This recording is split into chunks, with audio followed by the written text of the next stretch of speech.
Recording by Alex Clark. Blessed Are the Meek by G.C. Edmondson. Blessed are the meek. Every strength is a weakness, and every weakness is a strength. And when the strong start smashing each other's strength, the weak may turn out to be, instead, the wise.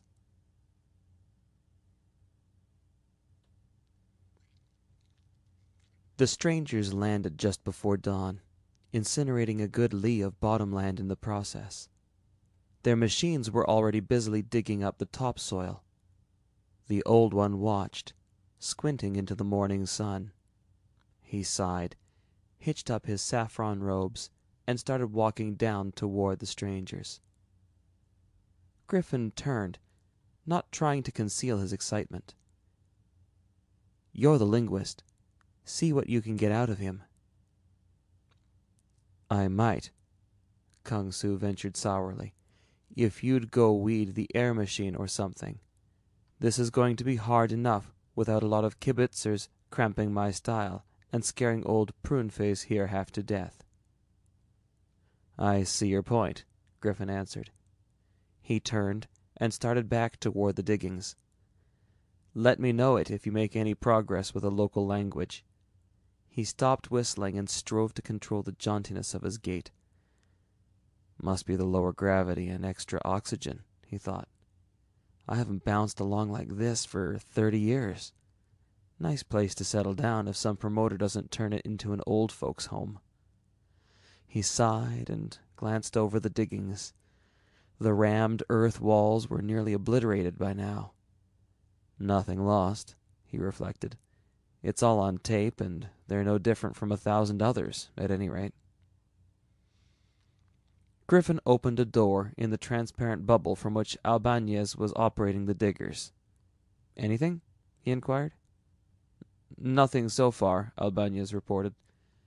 "What's the score on this job? I missed the briefing." "How'd you make it all the way out on 3, by the way?" "Same stuff, pottery shards and the usual junk. See it once, you've seen it all." "Well," Griffin began, "it looks like the same thing here again. We've pretty well covered this system, and you know how it is.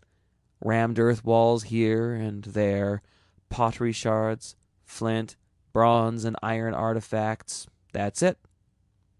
They got to the Iron Age on every planet, and then blooey. Artifacts all made for humanoid hands, I suppose. I wonder if they were close enough to have crossbred with humans." "I couldn't say," Griffin observed dryly. "From the looks of old Pruneface, I doubt if we'll ever find a human female with sufficiently detached attitude to find out." "Who's Pruneface?" "He came ambling down out of the hills this morning and walked into camp." "You mean you've actually found a live humanoid?" "There's got to be a first time for everything." Griffin opened the door and started climbing the hill toward Kung Su and Pruneface. "Well, have you gotten beyond the me Charlie stage yet?" Griffin inquired at breakfast 2 days later. Kung Su gave an inscrutable East Los Angeles smile. "As a matter of fact, I'm a little farther along. Joe is amazingly cooperative." "Joe?" "Spell it Chou if you want to be exotic. It's still pronounced Joe, and that's his name. The language is monosyllabic and tonal. I happen to know a similar language." "You mean this humanoid speaks Chinese?" Griffin was never sure whether Kung was ribbing him or not. "Not Chinese. The vocabulary is different, but the syntax and phonemes are nearly identical. I'll speak it perfectly in a week. It's just a question of memorizing 2,000 or 3,000 new words. Incidentally, Joe wants to know why you're digging up his bottomland. He was all set to flood it today." "Don't tell me he plants rice," Griffin exclaimed. "I don't imagine it's rice, but it needs flooding, whatever it is." "Ask him how many humanoids there are on this planet." "I'm way ahead of you, Griffin. He says there are only a few thousand left. The rest all destroyed in a war with the barbarians. Barbarians? They're extinct. How many races were there? I'll get to that if you'll stop interrupting, Kung rejoined testily. Joe says there are only two kinds of people. His own, dark, straight-haired kind, and the barbarians. They have curly hair, white skin, and round eyes. You'd pass for a barbarian, according to Joe, if only you didn't have a face full of hair. He wants to know how things are going on the other planets. I suppose that's my cue to break into a cold sweat and feel a premonition of disaster. Griffin tried to smile and almost made it. Not necessarily, but it seems our Iron Age man is fairly well informed in extraplanetary affairs. I guess I better start learning the language.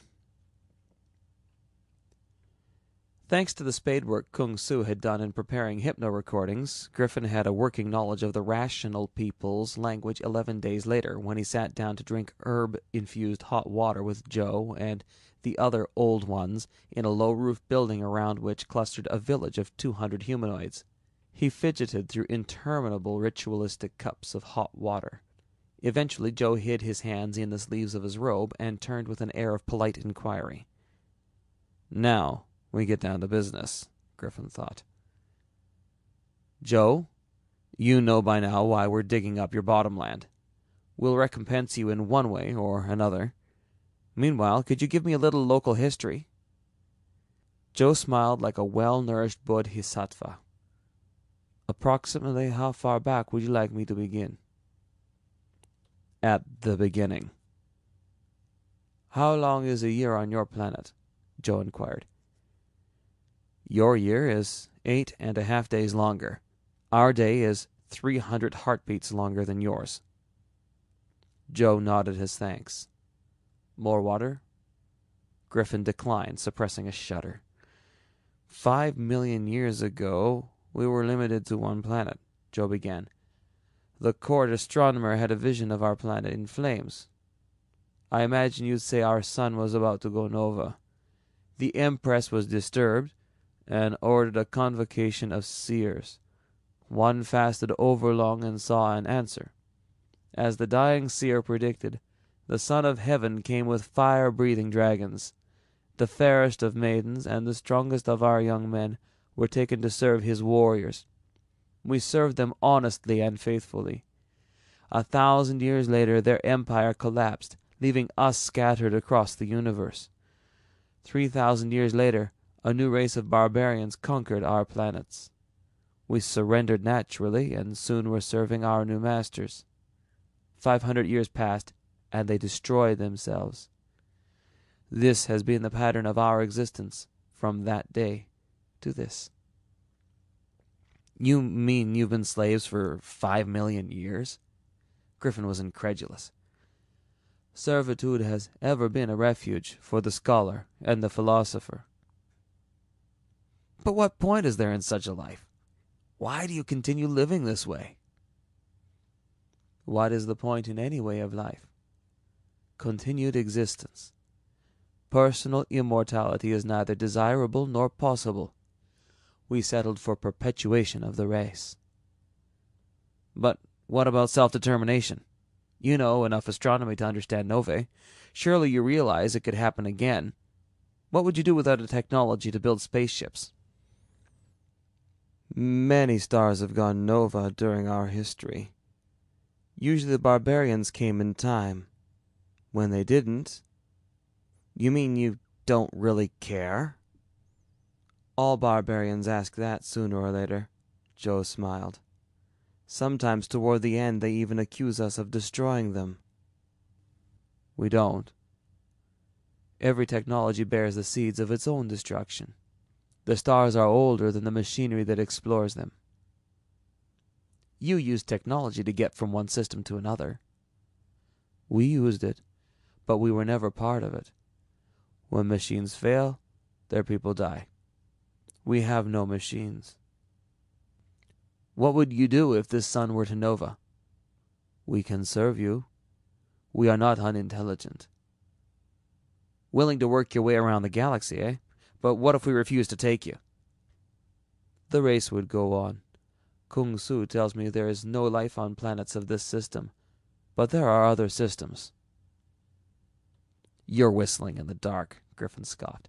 How do you know if any of the rational peoples survive? How far back does your history go? Joe inquired. It's hard to say exactly, Griffin replied. Our earliest written records date back some 7,000 years. You are all of one race? No. You may have noticed Kung Su is slightly different from the rest of us. Yes, Griffin, I have noticed. When you return, ask Kung Su for the legend of creation. More hot water? Joe stirred, and Griffin guessed the interview was over. He drank another ritual cup, made his farewells, and walked thoughtfully back to camp. Kung, Griffin asked over coffee next afternoon, how well up are you on Chinese mythology? Oh, fair, I guess. It isn't my field, but I remember some of the stories my grandfather used to tell me. What is your legend of creation? Griffin persisted. It's pretty well garbled, but I remember something about the son of heaven bringing the early settlers from a land of 2 moons on the back of his fire-breathing dragon. The dragon got sick and died, so they couldn't ever get back to heaven again. There's a lot of stuff about devils, too. What about devils? I don't remember too well. They were supposed to do terrible things to you, and even to your unborn children if they ever caught you. They must have been pretty stupid, though. They couldn't turn corners. My grandfather's store had devil screens at all the doors, so you had to turn a corner to get in. The first time I saw the lead baffles at the pile chamber doors on the ship, it reminded me of home, sweet home. By the way, some young men from the village were around today. They want to work passage to the next planet. What do you think? Griffin was silent for a long time. Well, what do you say? We can use some hand labor for the delicate digging. You want to put them on? Might as well, Griffin answered. There's a streetcar every millennium anyway. What do you mean by that? You wouldn't understand. You sold your birthright to the barbarians. The end.